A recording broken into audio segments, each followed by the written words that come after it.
we'll start talking about consuming messages from Kafka. And consuming messages it's a big chapter, so a lot of interesting things to cover. After this module, you want to be able to illustrate this how consumer groups and partitions provide scalability and fault tolerance, and then tune consumers to avoid excessive rebalances, and then explain the difference between range, round-robin, partitions, assignment strategies, and then talk about the custom properties file, and then look at the consumer API and also the REST proxy. So let's just start talking about consumer groups. So to begin with, this is pretty straightforward if you look at this picture. Assuming that we have this topic, and the topic here is topic driver positions, right? Remember, in Kafka, as a quick review, when you create a topic in Kafka, topic has partitions, and then partitions are always stored across the brokers, and then you replicate the partitions for durability, right? So this is an example of a topic that has 4 partitions, and like an array, it always begins with 0. So in this particular case, this topic is called driver positions, and it has 4 partitions in the topic, 1, 2, 3, 4.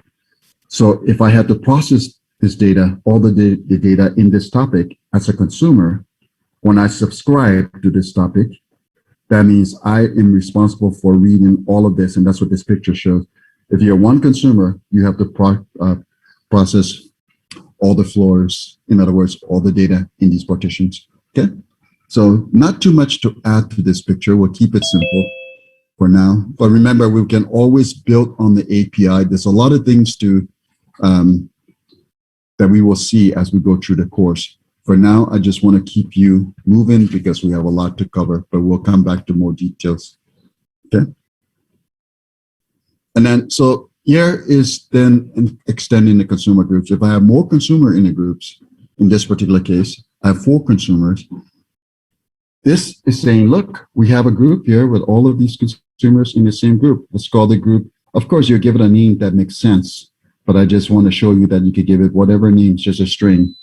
And this is what they call the group ID for the consumers, right? The consumers have a group ID. But then all of these consumers have to follow the rules to say how they were consumed from the topic. So each consumer will be bound to one partition, right? And this is important to understand. So in this case, 4 consumers in a group. What do you think would happen if I added a 5th consumer in this group? We'll see these kinds of scenarios coming up, but just want to get you thinking for now. What do you think would happen if I had 5 consumers in this group? Anyone?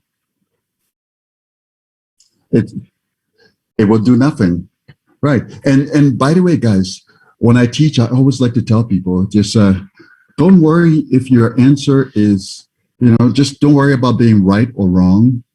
Just have fun. The more you have fun with something, the more you will find that you understand it. And in this case, Shilin is right. You will do nothing. If you added more consumers than you have partitions, then these consumers will be idle. They will do nothing, right?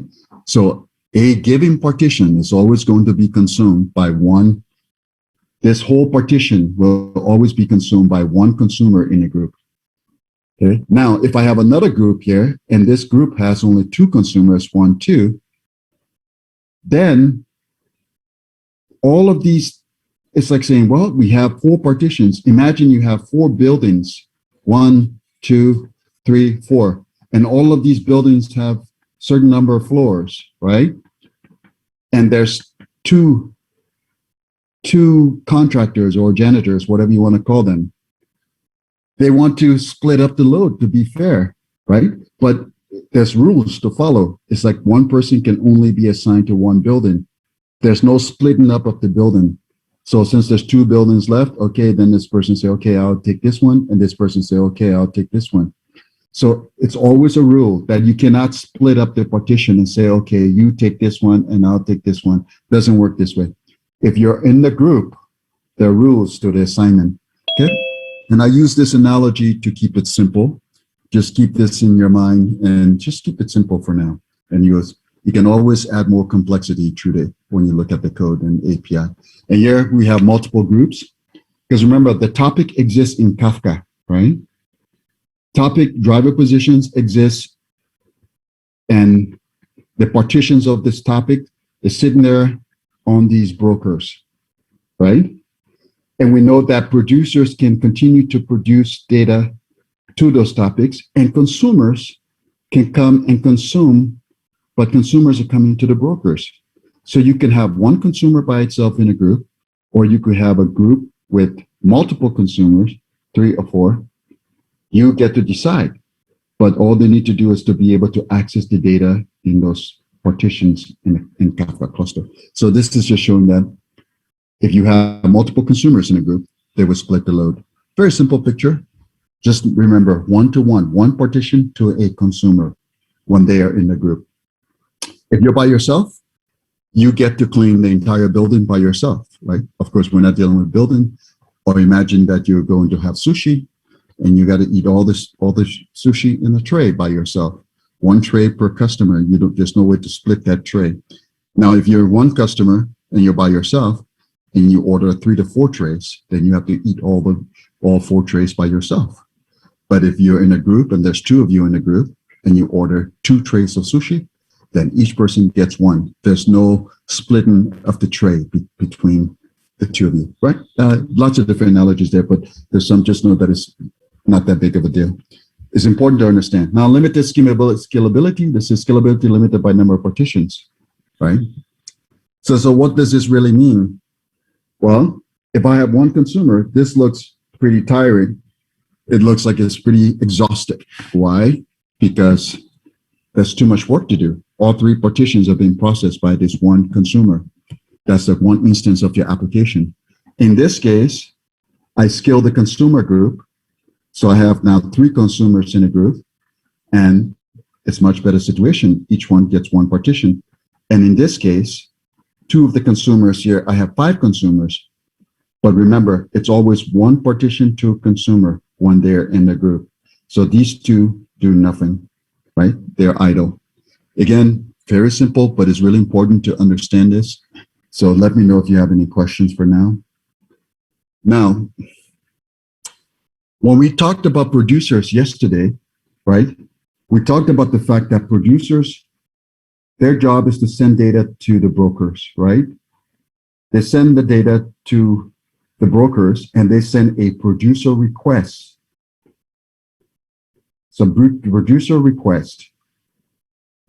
And you're requesting, say, hi, it's a request. Broker, can you please store my data? And this is Kafka, I'll just say brokers.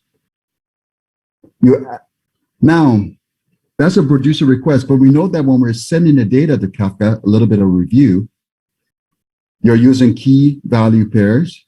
And when you use a key, then you do the hash of the key, right? Remember, hash of the key, modulo number of partitions. This is review. And what happens if you don't use a key? Then it's a round robin. So from the producer perspective, this is how you decide whether, you do hash of the key or you do a round robin. So very simple. But then now from the consumer perspective, the consumer says, hey, if I'm a consumer, I have also a strategy to get my data from Kafka. Then I said, what are these strategies? The default we have here, the default is in this, you see like the range assigner. And we'll talk about this coming up. But you could say, no, I want my partition assignment strategy to be this round robin instead of the range. Or you could say sticky, and we'll try to talk about these coming up in just a little bit, and also cooperative sticky.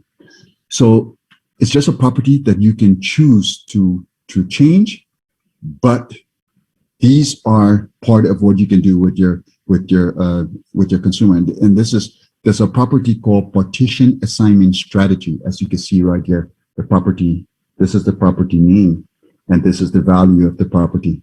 So you can set this really quickly. So let's look at an example of the range.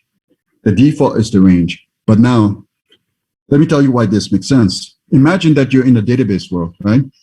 Why do you think in the database world, when you you connect your database, and when is it that you use more than one tables? Like, when do you usually use more than one tables when you're working with database? I'll ask that question. Can anyone tell me? Like, I have table A, table B. When do people usually use two tables? What are you most likely trying to do in the database world? I know you know this. You guys are just relations. Yep, we're getting closer. Join, exactly. So most of the time, people will say that I'm trying to do enrichment of the data or trying to do joins. People use the same statement, right? I have table A that have the customer ID and maybe a balance.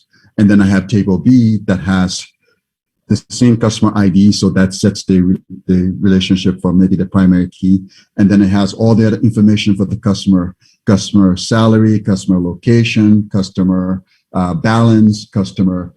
So then I can then do a join between these tables to then end up with another, something else that is more enriched than just the table that has the customer ID and maybe the balance, right? So I can pull other columns from the other table and end up with something. And this is what is very useful in database world. So typically, whenever you're working with two tables, you want to do something like that. So in Kafka, we use this whenever you're working, like this is a driver profiles arrow topic, and this is another driver positions topic. So when you're dealing with more than one topic, you'll see that's why the range partitioning is typically the default, because it makes an assumption that you probably want to do something like a join or something like that. So what happens with the range is this, look, the first partition of each topic goes to the first consumer. So you see this topic has 3 partitions here. This topic has 3 partitions here. So they have the same number of partitions. Notice there's something called co-partition. It's very important. And this is part of the requirement of co-partitioning. That means when I'm working with topic 1 and topic 2, whatever the 2 topics are, they should have the same number of partitions. And then notice the first partition goes to first consumer, second partition goes to second consumer, third partition goes to third consumer. And then here's topic 2. First partition also goes to first consumer in the group, second goes to second, and third goes to third. And so this fourth consumer gets nothing. But the reason this is because now whatever key, for example, if I have a customer, like customer ID, customer IDs, customer 015, when I do a hash of the 015, I'm using a default partitioner, and I modulo the number of partitions, which is 3. If it comes to 0 in this topic, then the same data will come to 0 in this topic. So now I have the same key in both partitions of the same. Then driver positions topic has the same key in P0. Driver profiles topic has the same key in P0. So the rules for co-partitioning says 2 or more topics should have the same number of partitions and the same partitioner. I have to use the same partitioner because when I do a hash of the key, modulo number of partitions, it must be the same in both topics. Then that way, if whatever customer ID or key, whatever key goes to 0 in this topic, will also go to 0 in this. If it goes to 1 here, it will also go to 1 here. And if it goes to 2 here, so in this case, I have the same key, and then that way the same consumer, now this consumer has access to the same key in partition 0, and also access to the same key from the second topic, and it's easy to work with that. So just know that the range is very useful because of this concept. So one concept you need to know, especially if you are thinking about, Sam, co-partitioning is an important concept. That means 2 or more topics should have the same number of partitions, and this should be also, you should use the same partitioner when you're writing data to the topics. Because if I use a different partitioner, then this customer ID could go here to 1 in this topic, but then it may go, if I use a different partitioner for this one, then it will go to maybe 2 in this topic. So you want to make sure that the partitioners are the same. So that's the concept of co-partitioning, which is pretty interesting. Okay. Then we go to this one, round robin. The round robin one is pretty simple, right? So notice how this works. First partition, first consumer, this, each one gets one, and then, oh, this 1 year, it goes to the next consumer. Then, oops, this one doesn't have one, goes back to the first, this went to the second. And it's really easy. Just that's how round robin works. But then you say, okay, round robin is good and it's really basic. But what about the concept of sticky? Because you have sticky, we choose one. So we haven't talked about this concept. What does the question says? What does the partitioner refer to from Tate? So in other words, remember when you do your producer, when you write your producer code, you have to go through the process of serialization. Then you have to go through partitioning. And then you go through batching, right? Before that data will be sent across the network. So this part here where you're partitioning the data, your partitioning is going to be based on some key. So this is where the partitioner comes in, right? And in Kafka, we use the default, what's called the murmur, M-U-R-M-E-R, murmur2 hash. So it uses a default partitioner to do a hash when you do the hash of the key, okay? So it's the murmur2 hash algorithm is what we use, and show and say in short is an algorithm by default using the hash of the key. Yeah, so we use the murmur2 hash algorithm to make that decision as to where the key can go. But later on, you'll also see in class that we can go ahead and create our own custom partitioner, right? We say, okay, well, maybe we don't want to use this default. So I'm going to set it up where I create my own custom partitioner, and then you take it from there. Okay, so awesome. So then you said, well, what is sticky? Now, we haven't talked much about this thing called rebalance yet, but let me just put it this way. I'll come back to this page in just a second. When consumers are in a group, right? If a new consumer enters, this what has to happen is a reassignment of partitions, but it goes through this process called the rebalance, right? If a consumer dies, it goes through the process called rebalance because you have to reassign the partitions. If you change the number of topic partitions, let's say I'm subscribed to a topic and the topic has 5 partitions, and then I change it to 10 partitions, there'll be a rebalance. So a lot of situations that causes a rebalance. And when there's a rebalance is like, imagine you're in a building and all of you are in this building working, and you're different floors, and all of you are working in the building. And guess what? The alarm goes off, and there's a fire drill, right? And what do you have to do? All of you guys have to walk down the stairs or whatever, and everybody goes outside, right?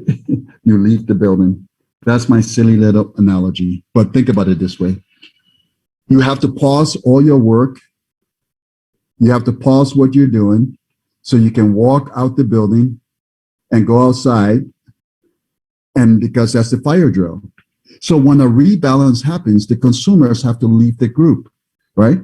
And then when the consumer comes back, there's no guarantee that the consumer will end up on the same floor where the consumer was. If you were on the first floor, but maybe when you come back, it's like a modular office building. So maybe now you're in the 10th floor, right?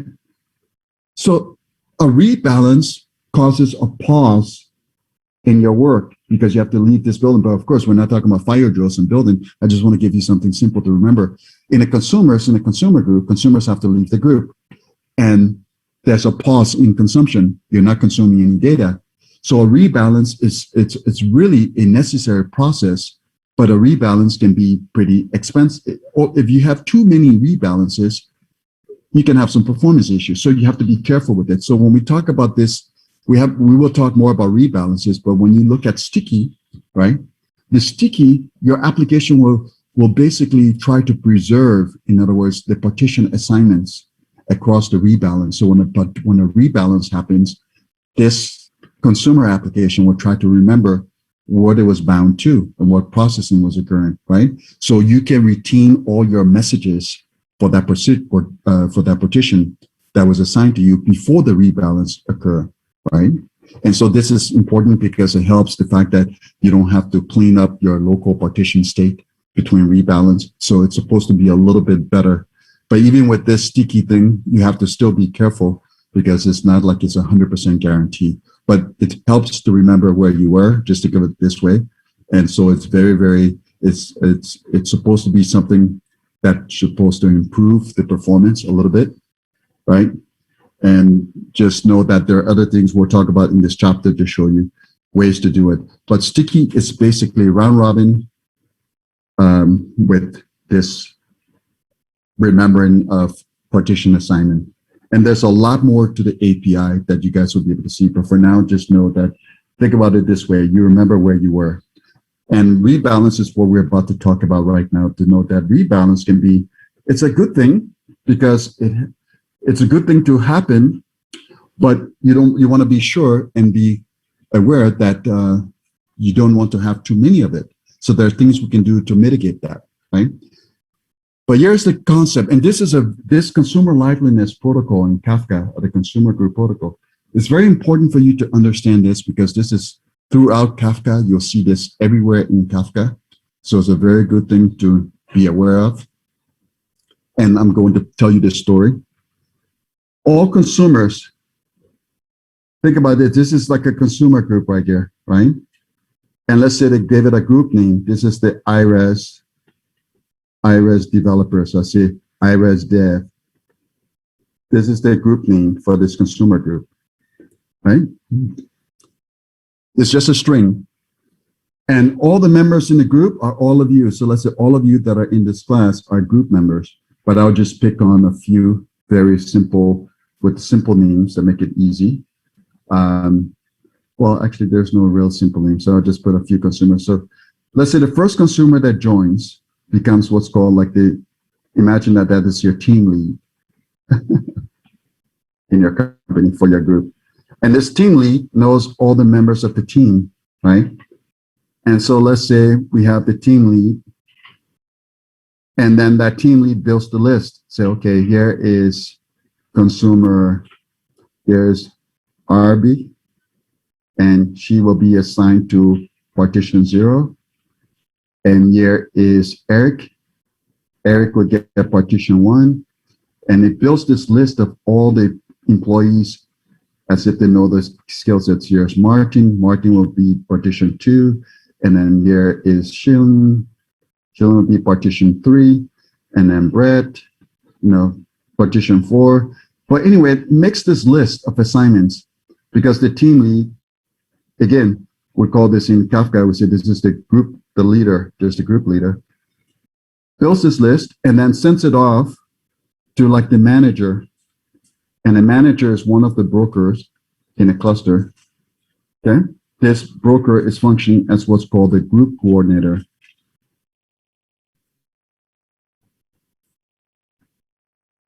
So the team lead sends it and say, hey, here are all the team members in their assignment. Can you send it out and approve it? Can you approve this so they can start doing their work? And then this manager then says, okay, great. I will send out the email to each person and tell them to start doing the work. Okay. Really simple story right there.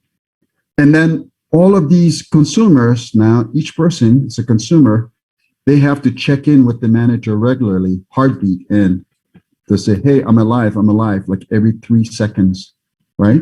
And if they don't heartbeat in within a certain time, then they will be assumed that there's a problem, and then there will be a rebalance. But let's just look at this, move away from this little picture and come back to this one that is here. So if we look at that little picture I was just talking about, so here's the group.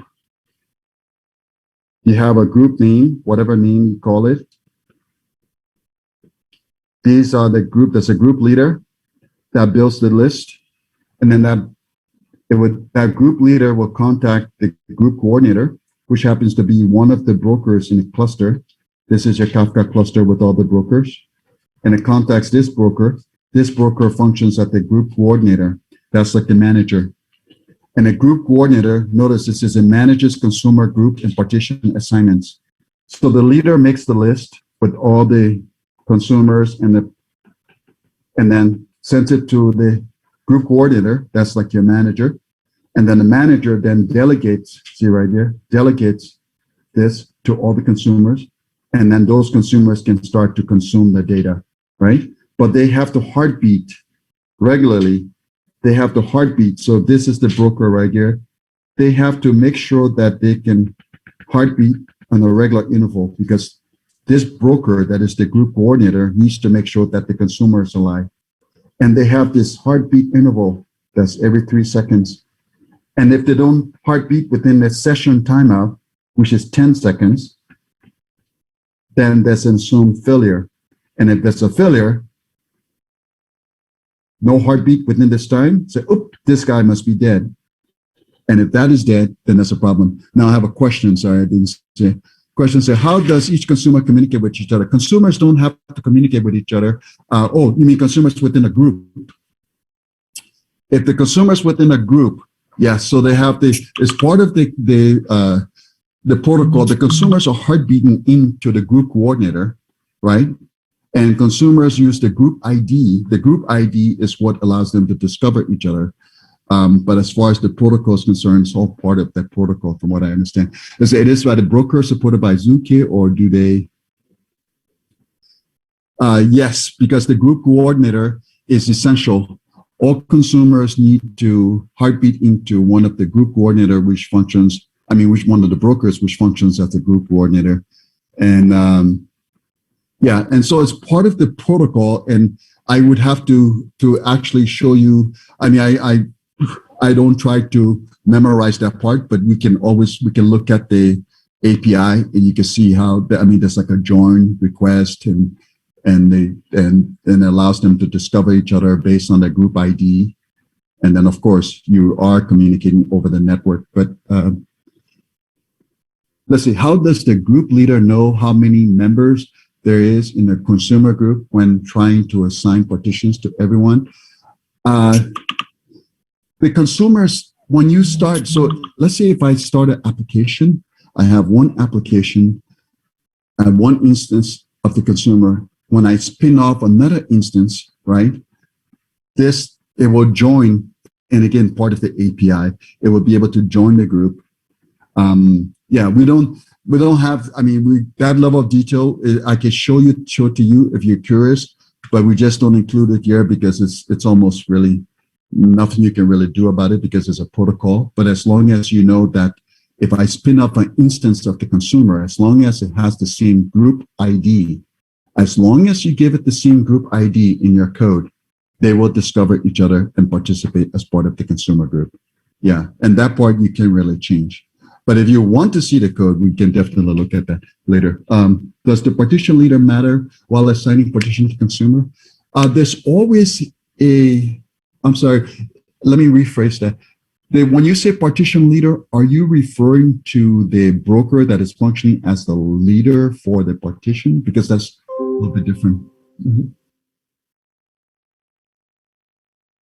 Okay, so no, so in this case, does the partition leader matter while assigning partition to consumer?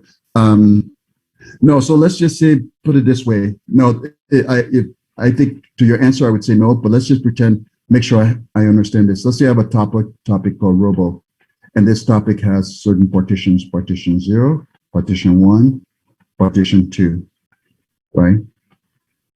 And regardless of whether there's replication factors or not, you know that there will always be producers and consumers will always connect only to the leader, right?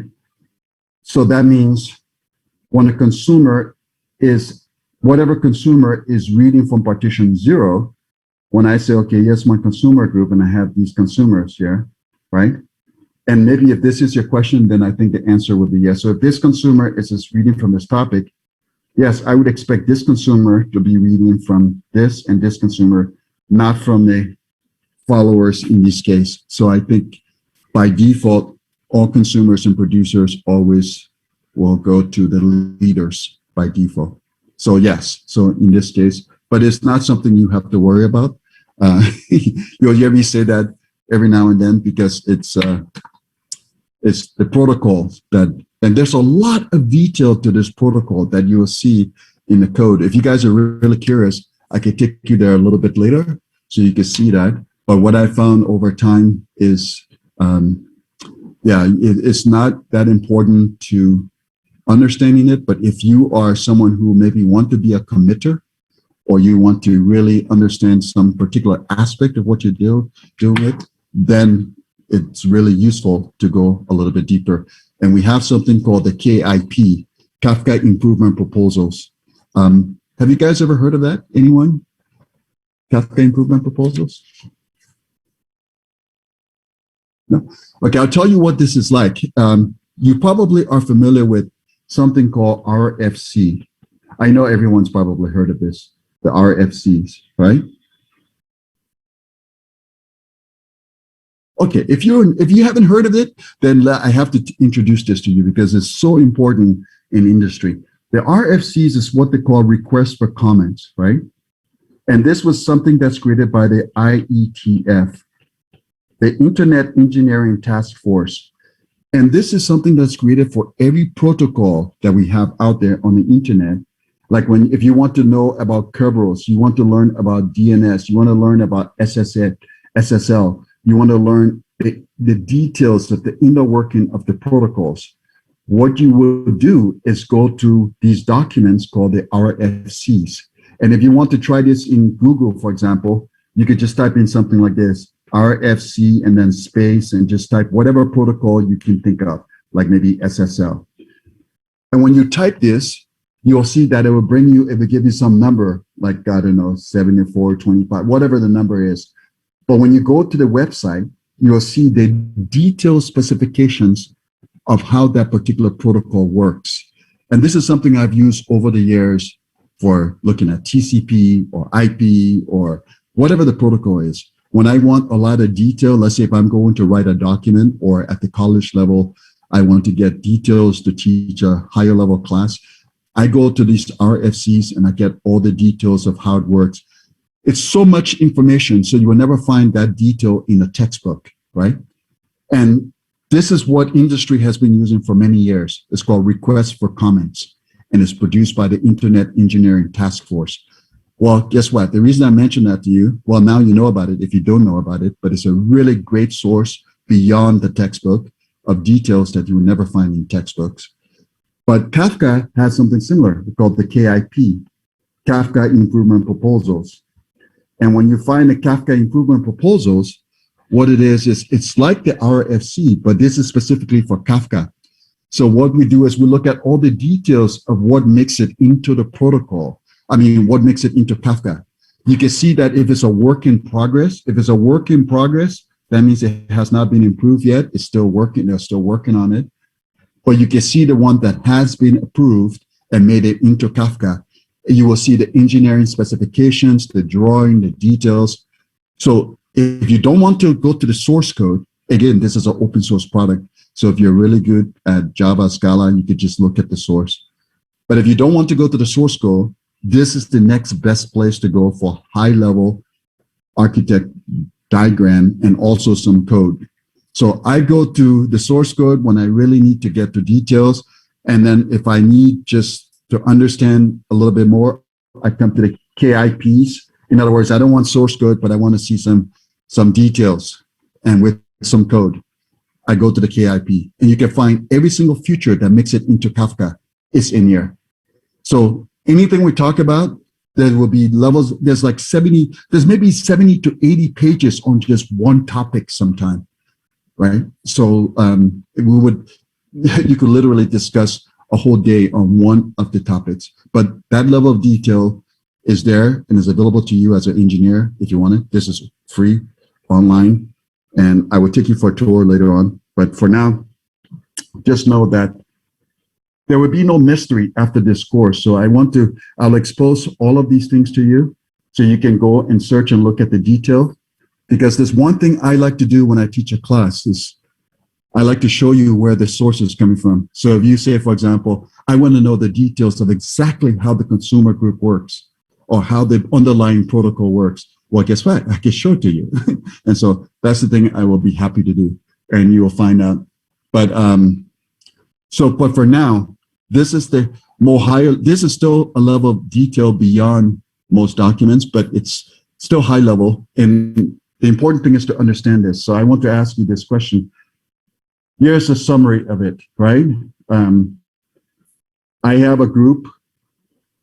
One is a group leader. One of the consumers is a group leader. The consumer makes all the assignments of all the consumers in the group, sends it off to something called the group coordinator. Group coordinator is just one of the brokers in your cluster. This group coordinator then approves that assignment and then sends it off to each consumer so that the consumer can begin to consume from their partitions of whatever topic they want to. But consumers have the heartbeat. The coordinator must know that they are alive. Because you see, when consumers are processing the data, they also need to be able to commit their offsets. So they need to communicate regularly to this group coordinator because the group coordinator manages all of that, right?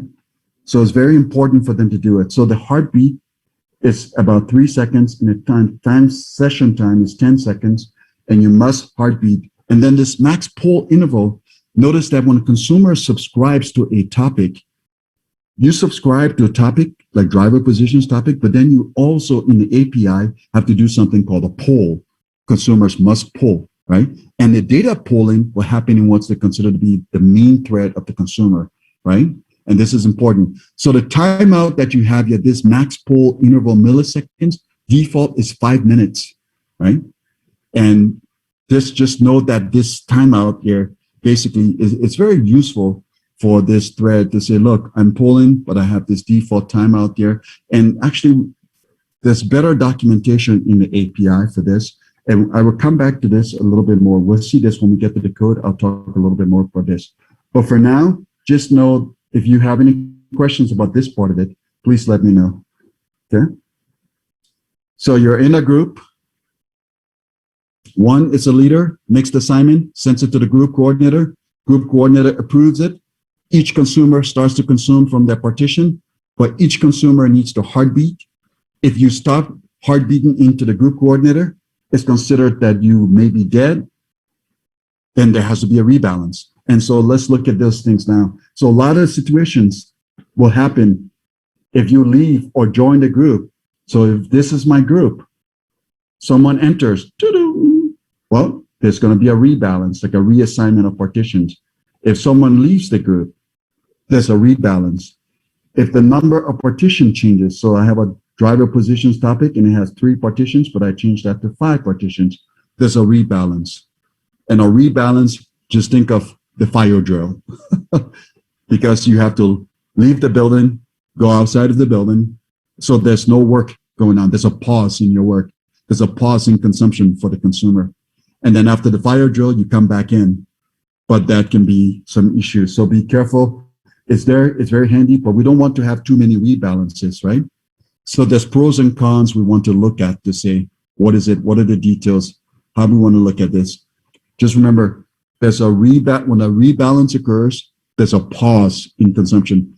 Think of you in the building, and when there's a fire drill, you walk out. So there's a stop, there's a pause in your work. You didn't stop working for the day, but you had to pause to walk outside and sit outside until the alarm goes back on. Say, okay, now you can walk into the building, just like the consumer. So the fire drill takes time away from you, but it's necessary, right? It's necessary. We'll see here. So here are the pros and cons. The good thing is, right, that makes the consumer group resilient to failures for individual consumers. Because if I have a group of consumers here, so here's 3 consumers, and they're processing these 3 partitions, 1, 2, 3, or let's say 4, 5, 6 partitions, right? So each consumer will have two partitions. Each consumer will have 2 because there's 6 partitions, right? But then one of these consumer instances die. Well, it's great to have a rebalance, and a rebalance is a reassignment.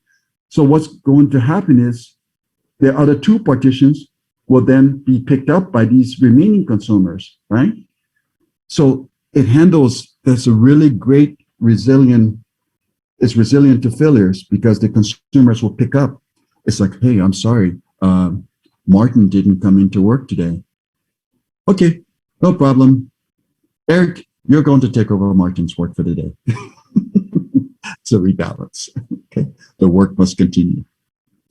Okay, now these are very important and simple things. So it's easy to keep that in mind. Please let me know if that makes sense. And the consumption scales automatically. So all of a sudden, all of you guys are working, and your manager comes in and say, "Hey guys, there's a new building that we have to, pretend you're all in IT and say, hey, there's a new building. We have to wire all the floors today in this new building." Okay, so there's new building. We have to scale to automatically handle the new floors in this building. So each of you guys have to do a little bit more work today. So Eric, you'll have floor 1. Gang, you have floor 2. Lee, you have floor 3. Martin, you have the 3rd floor. Chilling, you have the 4th floor. Each person picks a floor. In other words, if the floors are partitions, right, in the topic. So the building is a new topic and the floors are partitions. So you can scale automatically. Each person picks up a different, picks up one of the floors. So consumers are those are the positive side of it. And then on the negative side, remember, it's like a fire drill, right? So whenever it happens, it has to be, okay, wait a second, we have to make a decision here, right? Everybody has to leave the building to decide because that's the rebalance. And then the stateful consumer application must rebuild the state. We'll talk about what a stateful consumer application looks like when we talk a little bit more about Kafka streams, right? So just know that this is important, but stateful applications have to keep state. And there are several things that you can do to help that. Let's say if a consumer application has to maintain some state accumulated over an entire partition, then rebalances are especially costly. And this is a note that we have in your student guide, this one. So the way you can mitigate that is to maybe have a single consumer instance for the entire topic. Or you can, like they say, another note that we added to your guide, they say, write a class that implements the consumer rebalance listener interface. We'll talk about this interface a little bit later. Remember, interface in Java, when you implement the interface, is like a contract. You have to define the methods, right? And then you can decide to say, hey, what do I want to do when my partitions are going away? On partitions assigned, what do I do when I'm getting my assignment? Or what do I do when my partitions are going away? So you can decide what to do by implementing this consumer rebalance listener, right? And we will see this a little bit later. But if you have a listener, just as in programming, I can listen for events, right? And in this case, I'm saying events, but I'm listening to, this listener saying, hey, look, what do I do when I get this on partitions assigned or on partitions revoked, like my partitions are going away? You can decide to, maybe later on, you'll see that I can say, hey, my partitions are about to go away. I'm going to commit my offsets, right? Or you can decide certain things that you want to do, okay? But we'll see some of that coming up. And then now avoiding excessive rebalances is important because remember, it's like a fire drill. So try to keep it, again, simple analogies to hopefully help you. If it's a fire drill, if the alarm is going off too much during the daytime, you won't get a lot of work done, right? So excessive rebalances is like excessive fire drills, not very good. So what you want to do is maybe say, hey, the frequency of these fire drills are it happens too often. So let's space this out. So the session timeout here is important. In this case, remember, your heart beating every 3 seconds, and your session timeout is after 10 seconds. If you don't heartbeat, then there's a rebalance, right?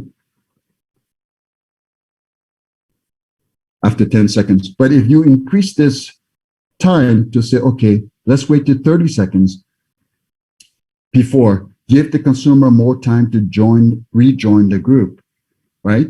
And I can have more time to give more consumers time to enter without a rebalance occurring,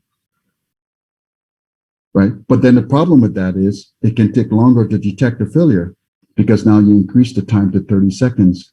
So instead of within 10 seconds, if I don't get a heartbeat or if something doesn't occur, I could, something must be wrong with this consumer. But if I increase it to 30 seconds, So that's a longer time.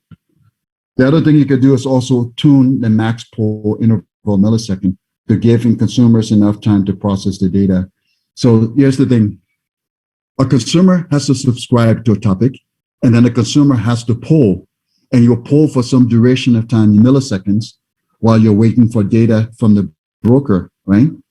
And when you poll, you get the data, you have to process the data, and then you continue to poll because you're in a loop. You poll, you get the data, you process, you continue to poll. But I want to give the consumers enough time to process the data when I poll. So this max poll interval millisecond it's very useful for tuning that, right? So this again, just remember consumers must always poll periodically and do that. And now in your guide, there are some other notes that is not really absolutely necessary for me to talk about right now, but just would let you know that there's a group min session timeout and there's a group maximum session timeout. And that those are properties that you can also play with in your, properties that you can play with on the broker. And then also just know that there are a lot of different properties you look at. We don't have, when I teach, I don't want to just throw a whole bunch of different properties at you because it's more important to understand the concept. And if you understand the concept, you can always just look at a configuration, right? Consumers get the batch. And so you're produced in batches and you consume in batch. And so when you consume, then you will process individual records from your batch, from your consume batch. But and your batch could be very little in the batch. It may just be, yep.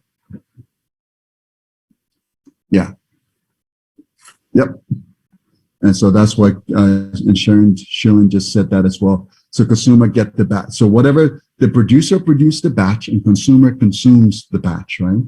And then you will end up processing those messages, but you'll see that you can also control how much data that consumer gets as well, right? And we'll see this coming up in a little bit. So your batch may be very little.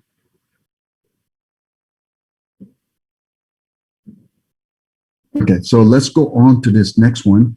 Static group membership. Now, when you add, what can you do to help mitigate the problem?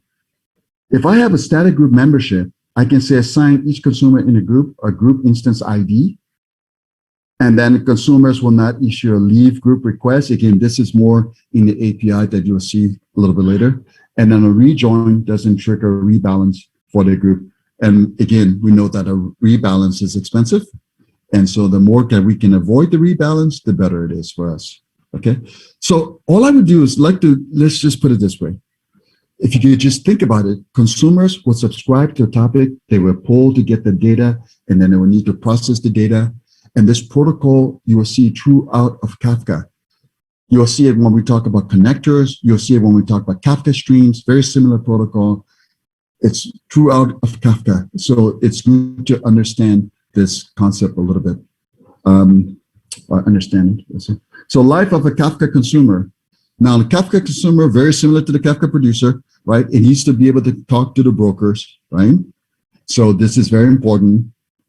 And if you look at this, you need to be able to connect to the brokers. So you got Bootstrap servers, right? And remember, always include at least 2 in your code. Key deserializer, value deserializer. So class used to deserialize the key and a class used to deserialize the value. And then a group ID, very important. Even if you run one consumer, try to give it a group ID. Now, can you do it without a group ID? Yes, but it's not best practice. So best practice is to always try to give it a group ID, even if you have one. And then this auto commit thing, enable auto commit. The same when set to true, the consumer will trigger offsets commit based on the auto commit interval, which is 5 seconds. So the consumer is, the auto commit set to true, which is the default. The consumer always tries to commit its offset. So remember, what are consumers doing? There is the log file. This is on the broker. Let's say this is my partition 0 on the broker. These are the offsets 0, 1, 2, 3, 4, and a whole bunch of, these are the records in this at each offset. It's in the log. So when a consumer comes And let's say the consumer is processing here at offset 2. This consumer needs to make sure that it's able to commit, okay, I'm done processing offset 2. I need to commit the next higher offset, offset 3. So I need to make sure that I know, hey, what is my consumer group, like group XYZ? I need to know my consumer group name. I need to know the topic name. What is the topic name? Topic X, which is here, topic X. Okay. I'll say TOP, topic X. I need to know the partition 0, and I need to know this next offset, which is going to be offset. That means what I want to commit is offset 3. All of this tuple of information, and a tuple can be more than 2. All of this tuple, the group name, the topic, the partition, and the offset is what's going to be committed to that special underscore consumer offset topic in Kafka, right? And consumers automatically commit their offsets every 5 seconds when auto commit is set to true. If you want to disable auto commit, you can do that. You just set the property to false, and then you have to figure out a way to manually commit the offset. You could write it to a database if you want to. You can do this whole bunch of different examples out there. But here's an example, consumer configuration. Remember how we had the producer config helper class? So we also have a consumer config helper class. And the good thing is it can show you all the different options you have, and you don't have to memorize. I don't like memorization. I really dislike memorization. And I remember I said that one time, a long time ago, and then a student said, well, how can you teach? It seems like you have to memorize a lot of things. I said, no, I just try to understand it. And then from that point, I'm okay to explain it to someone, but I hate to memorize just a bunch of options. This is what APIs are for in documentation. But if you understand it, you know that, hey, consumers need properties. Well, when we do this consumer config, it helps us. It can show us the list in the IDE, all the different options we have. And we know that we want to have more than one broker here in this list, but at least 2. And then we have the Kafka consumer that we are going to be working with. So with the Kafka, just like you guys saw the Kafka producer before, but this is the Kafka consumer. So we configure it with the properties object, right? And then we pass the properties to that. So we have a consumer instance, we pass the properties to it. So with this in mind, just note that the properties file can be pretty useful. And then consumers have to subscribe to the topic. Now, what's interesting that you need to know here is I can subscribe to one topic, or I can have more than one, right? You see, this is the second topic here. So there's 2 topics here. I could even use a regular expression if I want to. So you see how this begins with my and my underscore. Imagine there's 10 other topics that begin with my underscore. I could do this my underscore asterisk. So as a consumer that subscribed to this, I would get all the topics that exist that begins with my underscore. And guess what? If new topics are created and it matches this pattern, my underscore, I will also automatically subscribe to that. Okay. But if you call subscribe again, it will replace the list of topics. So just know that. So very basic Java code. You just have to look, if you're curious about it, you'll look at the API. Okay. And then this one here says reading messages from Kafka with poll. And I'm sure at some point in your life, your computer science instructor or somewhere told you, be careful using while true. But you'll see this at times. You could rewrite this. You don't have to do while true. But the thing is, we want to continue to poll. So this is just a while true loop. And it says, look, while true, I'm going to poll consumer.poll for some duration of time in milliseconds. It says, how long do I wait before I return with or without data from the broker? Because remember, I'm connecting to topics, and topics are stored on the broker. So I'm going, hey, broker, I want this information from you, right? And then while I'm getting the records from the broker, I can then do whatever I want to do with those records. In this case, I'm just printing off the offset, the key, and the value. right? Of course, this is going to be the business logic that you will get paid the big bucks for, right? This is what you get paid to do some great things in here. Because I pull, I get the record. Now, what do I want to do? Of course, I'm not just going to print it out, but when you get the record back from when you pull and get those records back, then what do you do with the records? This is the part that is important. So the pull is separate from the heartbeat. Remember how we said the consumers need to heartbeat into the group coordinator? They need to heartbeat to the group coordinator. The group coordinator is one of the brokers. So the pull is a separate call from the heartbeat. Pull is separate. Long time ago, it used to be the heartbeat was part of this, but they took it out. Because imagine that, what if I pull and I process the data, but I take too long to process, and then I go beyond that heartbeat interval?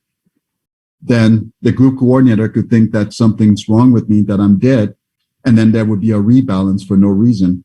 So it's it's separate call from the heartbeat. So when you pull, you fetch the records from your assigned partitions, right? And if you don't have your assignments, you get your assignments. And then after you process, you will commit your offsets. That's only if you have auto commit interval, which is, it's just typical, auto commit set to true. And then typically that, like I said before, I think we saw it, there's like every 5 seconds. But you pull, process, commit, right? You pull, and the consumers need to go through this process. Okay. I hope you guys are doing great. We'll get to the point where we will take a break in just a little bit, but this is just another part of the consumer code, right? So you'll see that this is using a try finally, but just know that there's a lot of different ways to do this. But here it's just saying, look, I'm trying this and looping forever, pull for records, and then process the record. And then finally, you want to be able to close the consumer, but you could do whatever it is that you want to do. So we have some best practice in our documentations. You could just follow them. You don't have to worry about it. But close is important to know. And it's a close will wait up to a default timeout of 30 seconds for any needed cleanup, right? And if you have auto commit enable, they say this will commit the current offsets if possible. And then you can specify close with some timeout. So anyway, we have some notes added to this in your documentation for you. And let's just do one more, and then we'll take a tiny little bio break. But I want to keep on going for now. Just one more, because this will bring us just to about 1 hour. But I think, how are you guys doing? Is everybody, let me see, actually, let me take a poll. Are you ready for a tiny little bio break, a coffee break? Or you're okay, you already have your coffee with you.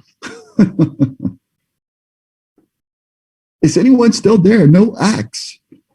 Yes. Okay, I see. Excellent. Thank you, ladies and gentlemen. So okay. So let's do this. What that tells me is maybe you guys are busy doing something else. So I think it's a good time to take a tiny little bio break. Okay. So let's just take a tiny little bio break. Actually, we'll make it 10 minutes. And then when we come back, we will finish this chapter, and then you'll go into the lab. Okay. And just to let you know, so yeah, so 10 minutes. Let's make it 9 minutes now. So we'll say resume here. Resume at enough time to take a little break, walk away, get some water, get some coffee or whatever. So welcome back.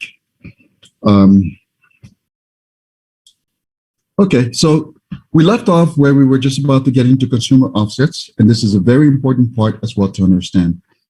So remember, you are consuming from you subscribe to a topic, you pull, you get your data, and auto commit is set. So at some point, you need to commit your data. You need to commit your offset, not your data, but you need to commit your offset, right? So this is very important. So the offset position, so remember, offset is the position of the message in the logs, and we already know that. And Kafka tracks where the consumers are in each partition. We already know that. And consumer offsets are automatically committed by default. We know it because that auto commit is set to true by default. And when you say, well, what is committed? Notice this is the group ID, topic, partition, is tracked. All of that information is part of the consumer, is what's part of the offset commits. And a special topic that is committed in Kafka is called __ consumer. You'll see in Kafka, whenever there's a special topic that is used by Kafka, they always begin with like an underscore, or you say __, and then whatever the topic name is, right? That tells you this is some kind of internal topic for Kafka, right? So the consumer, notice this picture, consumer 1 is here processing partition 0 and partition 1. And consumer 2 is here, in other words, they're all processing partitions. Consumer 2 is processing, but notice this picture says, yeah, it's a little bit confusing, but consumer 2 is coming to this partition. But then consumer 2 needs to be able to write its offsets to this special topic in Kafka. And so does consumer 1, right? But it's all managed by the consumer group. And it's just one of the brokers in the cluster that is also functioning as a group coordinator. So this is managed by the consumer group coordinator, but the consumers need to keep track of where they are. So consumer offset topic tracks the message that should be read next. Notice read, the one that should be read next. So if you are taking an exam, understand this, because this is something that was tested. I would say put a note on this page for those of you who have to take become certified. Okay. So consumers track, and when they see this log, remember these are the log. This is on the broker, right? This topics have partitions, and partitions have the log, and the log gets filled with all the messages or events or records. And when it gets to a certain point, then you can roll over, right? And you have a new segment. That's important. So let me know if you have any questions with that. So if I ask you, basically, do you feel comfortable knowing that if I'm a consumer and I'm processing the data from the log, and I say, how does my offset get committed? Or why is it important that I commit my offset? Can anyone tell me other than Schilling? Why is it important that I commit my offsets?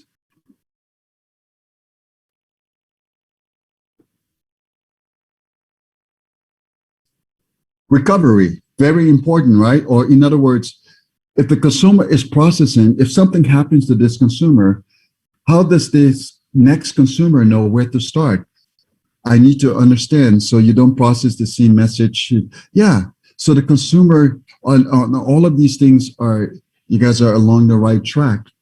So this is very important to keep in mind. So understanding why is really important. And if you guys walk away from this course with the majority of the concepts clear in your mind, you'll see that it's going to be very easy to ramp up and become that experts when you go to the API and you start to code, right? Yeah, so this is very important. Now, manually committing offsets. They say you want to set the enable auto commit to false. And then if you choose to set it to false, and you say, well, I now want to control how I do this, then in the API, we give you different methods to make that happen. So you could do commit sync, but again, just as in programming world, anything that's synchronous is blocking, right? If you use a commit sync, it will block until it's successful, and then it will keep on retrying. So blocks until successful or throw an exception. That's what commit sync, right? So if you were doing, we'll see a little bit later, but people say, well, what is at most once or at least once? You'll see that in your documentation. But for now, here's the general concept. You commit your offsets because you need to know where to start off, where to recover. If there's a failure, you don't want to reprocess messages. You need to know where to start up from. The next consumer, I'm not here for the day. I just did the building, the floors 1, 2, and 3 in this building. Okay, since I'm not coming into work, if you're going to continue, please start from floor number 4, because I already did 1, 2, and 3. So I have the right into, yep, I put floor number 4. this is literally what the consumer is doing when it commits its offset, right? So if I don't come into work, then the next person knows, okay, Hussein did floor number 1, 2, and 3 in this building. It says right here to start from 4. So the consumer knows exactly where to start from. And that makes sense. So the commit sync and commit async are just part of the API that allows you to manually make this happen. So when you say, well, what is commit async? Async, again, it's asynchronous, it's non-blocking. It will return immediately, right? And you can implement this. You can use this. Sorry, I shouldn't say implement. Use it. You can have a callback that will be triggered when the broker responds. So you can do this. So you can actually, it is an interface of, yeah, I guess it's okay to say implement. But you can add the callback optionally. And I said, what might be some of the trade-off between sync and async? So sometimes people use them together. Most of the time, you use them together, right? And during normal processing, everything's going fine and everything is async. And then when I know that something's about to happen, like before the rebalance, then I want to commit my offsets, then I can call the commit sync, right? So everything's okay, async. Oh, wait a second, something's going on. Well, how would I know something's going on? I would have to rebalance the consumer rebalance listener because I know it's an interface. And if I implement that, I will define the on partitions revoke or on partitions. Remember, it has those two methods, on partitions revoke and on partitions assign. And then you could go ahead and, say, if we set the default enable auto commit to true, is it async? Yes. So when you do in other words, when you're processing thing, everything is, you're committing, you read, you process, you commit. I mean, literally it's, yeah. So by default, actually, that's an interesting question. I have to look at the API, but yes, it's because it's non-blocking in Kafka. Everything is just, I just never thought about that question before. When you say reality trade-off, this is, I like the auto commit, but if there are times, and you'll see some of those times where you need to have control of it, then you want to go ahead and set and do it manually. That's also okay. But it really depends. But when you say trade-off between reliability and performance, I'm not so sure I understand that one, because in Kafka, your reliability comes from, like your acts and your replication and so forth, and your performance is also there. That is depending on what you choose, like your batch size and all those kinds of things. And with this API, it's more like, do you want to do like at least once or exactly once? So so maybe this is what you're referring to when you talk about those.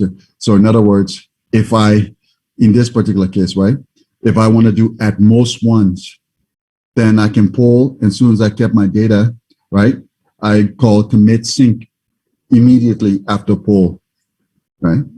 Then I process the message, but that's what they call the at most once guarantee in that case, because I'm committing right away after I call pull. But if you look at this one, you also have this other option. So I say consume and then commit, boom, or consume, process, and then commit. This is the commit sync. It says which code block represents at most once and which one represents at least once. But I think I just told you. So if you pull and you process, you commit right away, right? But if you're on the right-hand side, you see, right, that's the at least once. Your records are processed before you commit your offsets. And then that's the case now. So if there's a failure during the processing, then like they say, the records from the pull in line 1 will be reprocessed, right? And that's in your notes. Does commit async has failover mechanism? I'm not understanding failover mechanism. Yeah. So when you're using this API, so the consumer has this failover mechanism, and then you do have this in your API, in your consumer code, you just call these methods when you want to use it. So as part of that, I'm sorry, I don't fully understand it, but yeah. So this, but maybe I will clarify this as we see this a little bit more. Once we look at the code always tells the truth. So let's look at this part here. Actually, we're not there yet, but I'll look at the code a little bit later. We'll see it coming up in just a little bit. Performance tuning. Whenever someone talks about performance tuning, you always wonder, you have to understand the system pretty well before you try to performance tune the system. Okay, and this is something I've seen with actual operating systems and networks and in a lot of different environments. Don't try to change or tune something right away before you have tested it. And try with the default case first, begin your workload, and then adjust it appropriately and keep track of what you are adjusting, right? This one talks about controlling the number of messages returned. Now, this is really important. Just like with the producer side, we saw that we can produce messages and we can use those batch size or linear millisecond. Here in the consumer, so when you pull, you fetch from multiple partitions across the broker. You can control the maximum amount of data that is fetched per partition, right?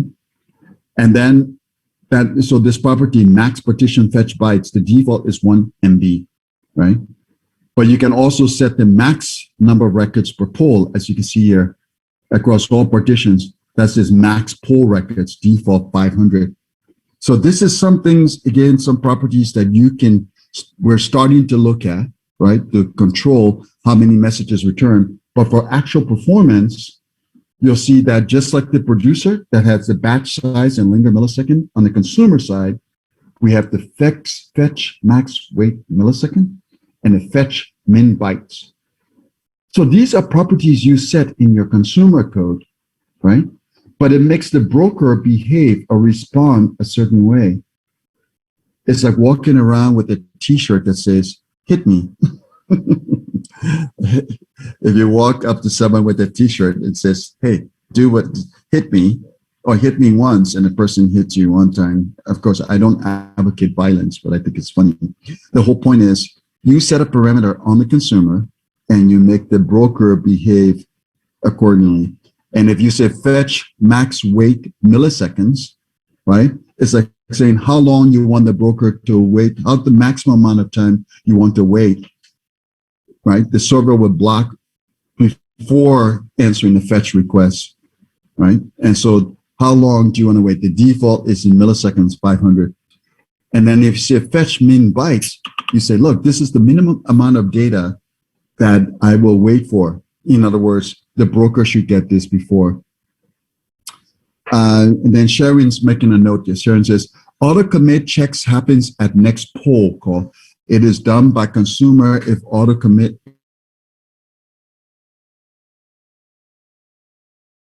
Your code doesn't care and you can control it. If it fails, it is a transient failure. Since next poll, you have a chance to commit again.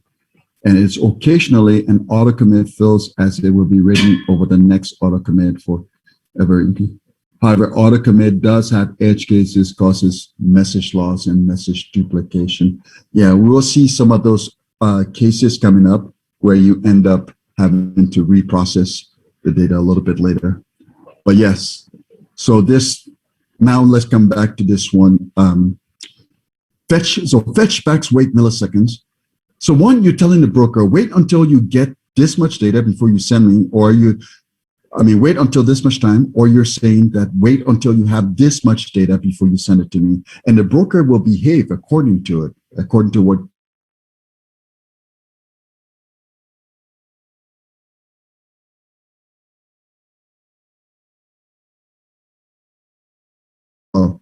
that you can set. So remember, we have properties on the consumer, but we also have broker side as of 2.5 that you can say, look, this is the fetch max bytes, right? Or the fetch min bytes, the maximum size of any fetch requests, right? Would be, so you have those properties and you can look at those in the documentation. But just know that there are lots of properties that you will be able to look at and lots of details. But I would say for now, what is the general concept to understand? The general concept to understand is this. Consumers have to subscribe. They have to poll for some duration of time in milliseconds. So you subscribe to a topic, you poll for some duration of time in milliseconds, you get your records, you process your records, And if auto commit is set, you commit your offsets. If for whatever reason you feel like you need to control how you commit your offsets, then you set auto commit to false. And then in the API, we give you the ability to use the commit sync and commit async. And then instead of using one or the other, you can use them together. So I can say, okay, I'm using commit async when everything is okay. I'm asynchronous, it's processing fine. And then implement a consumer rebalance listener. So when I know that my partitions are going to be revoked, then I can then call commit sync to commit my offsets and manually control this. So this is the general concept that you want to take away and just understanding. And then all these little details will come to you as you look at the code and API, start to work with it. So in general, this is when I'm tuning properties, I can set certain properties on the consumer, right? That tells the broker how to behave. I'm saying, hey, broker, wait until you get this much bytes before you send it to me. Or, hey, broker, wait for this much time before you send me what you have, right? And those are properties you can set on the consumer. And then also, I also mentioned that there's properties that they've added from the broker perspective as well to help with that. So you can look at that. So if I want to tune the consumer for high throughput, remember just like the producer side. So what I want to do is maybe increase the min bytes. Just like we did with the producer, we increase the batch size. But we say, look, it's as if, imagine that I am a bad guy and I'm coming to, let's say I'm going to pick on Shilling. And I say, Shilling, you have a certain amount of money I want you to send me every day or every week. But okay, here's the thing. Wait until you have $1,000. Don't send me, the minimum amount you can send me is $1,000. I don't care, but don't send me anything less than 1,000. Wait until you accumulate $1,000 and then send it to me. So I wait until you get it. That's like the larger throughput. But I say, okay, regardless of what happens, don't send it to me long. Don't wait. Do not go past 1 week. So you have up until the week. If you get it in 3 days, no problem. Send it to me. But in other words, let's just think about something humorous. But you can control this. Fetch min bytes, the minimum amount of bytes that the broker should send you because you're the consumer. And then you can say, well, I want to wait for this reasonable amount of time, the max wait time. And then for low latency, you don't want to wait at all. I'll say, hey, Shilling, as soon as you get $1, send it to me right away. Every dollar you get, send it to me right away. You don't have to wait to accumulate $1,000. I want the money as quick as possible. So get the data as quick as possible for low latency. Again, some humor for the thing, but you can think about whatever situation that makes it memorable in your mind. But these are just properties. Just understand that the consumer can set certain properties on itself, and the broker has to respond correspondingly, right? And that's the important part. Then we get to the REST API. I have to admit, I just recently started to play more with the REST API. Remember, when you're using the REST proxy, you're basically making calls using any programming language, and you're making calls to the REST proxy. And this REST proxy is the one that is going to connect to the Kafka cluster for you, right? So the first, you have some basic imports. This is just showing you Python. If you don't know Python, no big deal. We gave you the exact description of this piece of code in your documentation, right? And actually, I could pull up, let me see if I pull that up from your documentation. I'm just going to pull this one up and read it to you. Yeah, so the first one, line number 1, it says here, well, the format, if we start from line number 5, you know what imports are. You're just doing some basic imports. And so it defines the Kafka specific JSON format in version 2 using HTTP requests. So this is just being more modular. You don't have to use methods here. You could have just coded all of this inline, but you have the version, you have the JSON. So again, JSON format version 2, and this is just then you say post headers, you're specifying the content type, which of course is here. Again, you don't have to do it this way. And then the get headers, the header used for the get request, as you see right there. And then this again in Python, you have a using a method called create consumer instance that takes a group and a consumer, as you can see this. So the consumer instance is my consumer and the group is called group one. And then you will subscribe the consumer to the topic called hello world. So this is another method called subscribe and just takes, it specifies the URL and then the topic name, okay? And then you have another method here to consume the message. And then at the end, you want to delete the consumer, right? To avoid any kind of resource leak, right? So let's just go on to the next. So each of those methods now, we show, like this is the create consumer method, as we just saw before. So you have the URL to the consumer group, right there, whatever the group name is, listed right there. Then the payload, okay? What instance name we want to use, we say here, the format, JSON, and then the request. Again, and all of this is in the API. Again, just walking you through, you can use any programming language, just use the API, as long as you follow the right format. This is just showing you. So I do a post, and then I will check my status, and then go ahead and do whatever else you want to do, okay?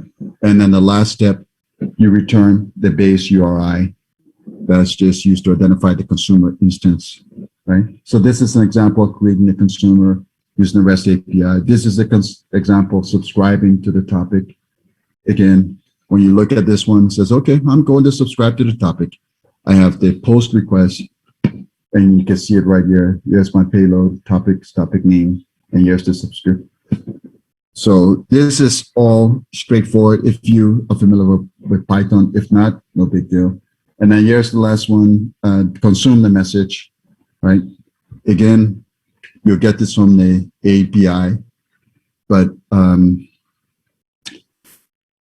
notice specifying the base URI, headers, and everything else, and then checking my error status here, and then doing whatever I want to do. And then say for each message that I'm receiving, this is just a for loop in Python. If the key is not none, then do whatever you want to do, whatever processing you want to do.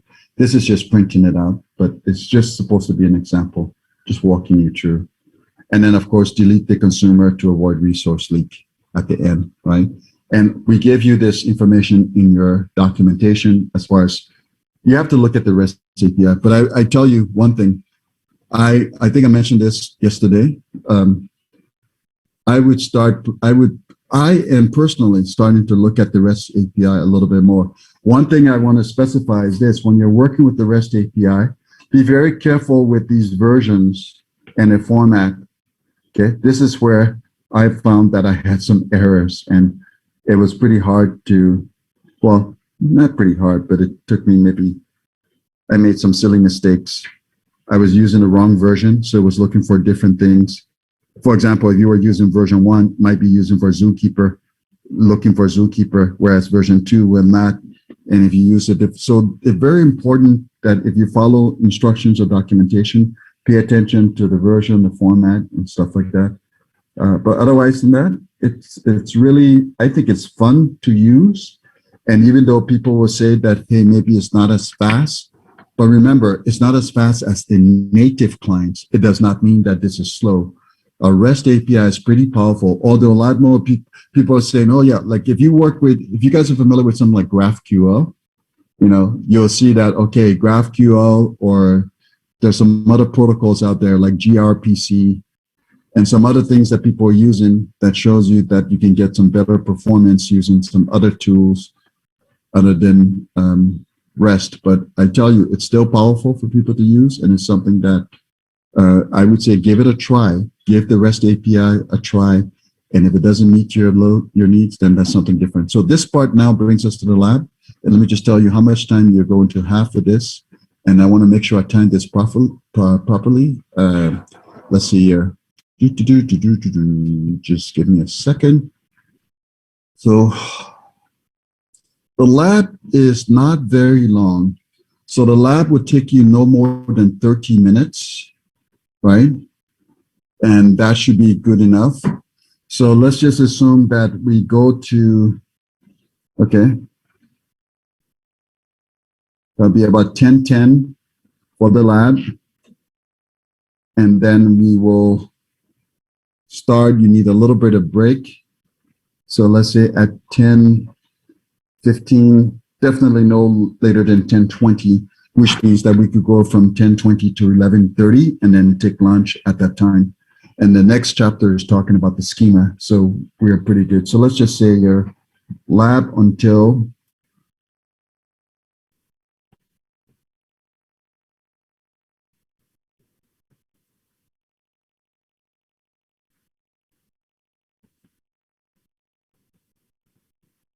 this gives you a little bit of break time as well.